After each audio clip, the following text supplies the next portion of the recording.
welcome back everyone to another video. Today I'm going to give you the 3 ingredients to make your punches more powerful. My martial art is obviously karate, but this is going to apply to anyone who throws punches, because the mechanics required in a punch is the same regardless of the martial art that you're doing.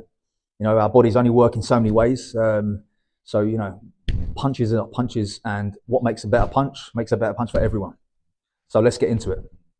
So the 3 ingredients are, number 1, technique. Without good technique, the punches are going to have no power, because we need to be mechanically sound with our technique in order to deliver that power. Number 2 is the actual power, you know, the strength or the conditioning to make the power. And number 3 is the condition of the weapon or the hand in order to transfer that power into a strong punch and land on the target without damage to yourself. So number 1 then, technique. We must make sure, and again I'm talking from a karate perspective, but as I said, it doesn't matter too much what martial art we come from. The same rules apply. We must make sure that the arm is lined up correctly with the shoulder and through the hip, and we are generating force through the hip into the target to make good technique. So some of the common mistakes that I see when people are doing their karate or their punches is they're kind of flicking elbows out to the sides, you know, this way, flicking the elbows out and making a punch like this. We want to keep the elbows close to the body, and we want to be sending from a close position here. Hooks, of course, are different, but we can come to that in just a second. But I'm talking for the moment, straight punches. We want to make them as direct as possible with as little telegraph as possible. The more direct it is, the more speed we can have and the more power we can generate due to that increased amount of speed.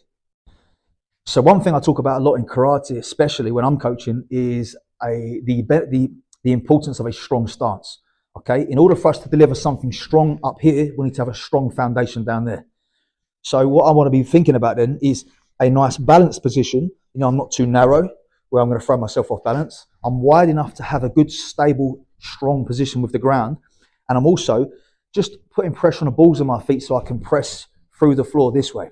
Okay, I don't want to be sitting back on my heels, sending my hips back, and then obviously as a result bringing my body forwards. I want to be sitting here into a stance, and I can press through the ground in order to make my power in my punch. So when I'm teaching, I kind of almost use the idea that I'm hitting them with the floor. I'm pushing the floor away and then transferring into that punch as a result. So the energy is kind of pushed through the ground here, through the ground, as a result through the hip, through the shoulder, and into the punch at the end. So that's my kind of chain of events that I'm trying to teach in order to make as much power in that punch as we can possibly get. The second part of technique then, of course, is alignment of the wrist. If we are landing with the punch on the wrist is flexed up or downwards, we're going to end up buckling our wrist. And no matter how powerful the punch is, if we're buckling that wrist at the end, the damage is going to be on us and not them. So we must make sure that the wrist is straight. Now we have a good straight position on that hand. Everything is aligned down the shoulder. There's no kind of kinks along the way, you know, along that chain. We don't want to have anything kind of sticking back out here, you know, shoulder back. So we're sort of sending energy in the wrong direction. Everything wants to be nicely lined up with that stance, with that hip, with that shoulder, and then into the wrist at the end. For a punch with no gloves, a bare knuckle punch, I want to be landing with my first 2 knuckles, okay, the first 2. Okay, so making sure that that's what's landing on the target. And then again, as I said, everything lined up nicely and correctly. Another aspect of technique is also timing.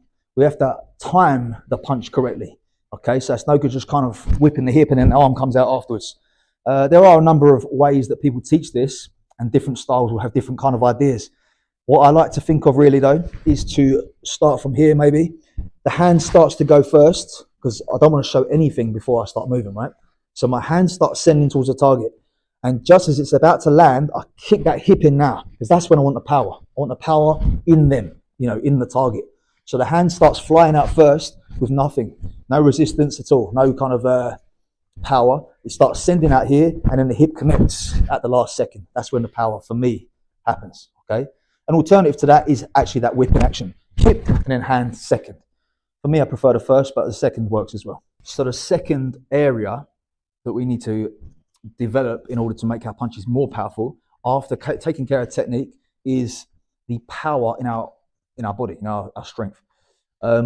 Specifically, I'm going to go over rotational exercises, because I've got other videos on this channel covering full body kind of training in the gym, which of course is of benefit. But I'm going to talk about rotating or rotational exercises right now. So what I want to do is anchor a band to a bar or the wall or something. And from here, I'm going to make the action. So I'm going to get into my stance position here. And I just want to get this action where I'm rotating against the resistance. Okay, just getting that rotation here. Just fast rotation, almost mimicking the chain of actions that we're doing in our punching technique. Okay, so from here, I'm just rotating here against that resistance. Okay. Another option or other options is to do what's called a Pallof press, where I'm coming to the center here, pulling the band out and then extending. So now I'm fighting the band against resistance. So I don't want to let it drag me this way. I want to pull into the center, stretch the band out and extend whilst fighting the urge for it to pull me back like this. Okay, so I'm here and then extending. So what this is doing is training all the muscles of the obliques and the core, you know, the muscles of the midsection basically, to be stronger for absorbing strikes and for also delivering strikes. Yeah, that rotational power is important when we're throwing punches. In addition to this, of course, all the stuff that we do in the gym that I've spoken about before, the heavy squats, the Bulgarian split squats, the Romanian deadlifts, pull-ups, all these kind of motions are going to benefit your punching power as well.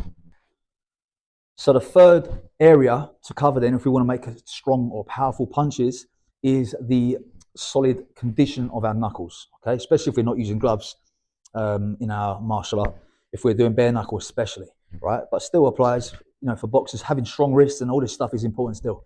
So first thing I can be doing is some press ups on my knuckles. You know, very basic exercise to just get the knuckles used to that connection with something. Okay, what this does is it trains us to have a good straight wrist position as well, because we obviously can't do this with a buckled wrist. So this takes care a little bit of the technique that we were talking about earlier.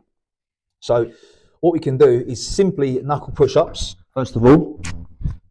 Secondly, what I like to do, especially on the mats like this, where it's a little bit more forgiving, is I can come down, drive up, and then punch into the mat. Down, up, punch into the mat. Just getting those first two knuckles connecting with the mat each time, okay? So we can start off gradually with that. You ain't got to start smashing it as hard as you can to begin with. Just get the knuckles used to the connection and then progress from there. Other ideas are, of course, like a makiwara, which I use in my home gym, or sandbags, like Wing Chun will use more of a sandbag, like a wall-mounted sandbag, or just simply pads and bags, you know, hitting things with the bare knuckles, trying to get them used to that impact. So if we have a target here, we can, like I've said before, I like to start sometimes building my technique up from the end and then coming back. So I like to find my connection point here with the target. So feel like, you know, get the feeling of what it feels like to land the technique first, then reverse it back out and then try and find that position again. Okay, so find that connection point and just start building up and just understand how that feels to make that punch. You know, I'm starting off slowly at the moment. This is a very soft pad, so it's not overly conditioned, but we can start building up the punch from here once we understand how it's meant to feel this way. So hopefully that's given you a few different ideas. A little recap very quickly. The 3 areas in order to improve our punching power is, first of all, technique. Secondly, strength and, you know, physical power. And the third one is conditioning the hand to transfer that power into the target at the end of the punch. If you enjoyed this, don't forget to leave me a comment down below. Let me know what else you'd like to see on this channel, and don't forget to subscribe, and I'll see you next time.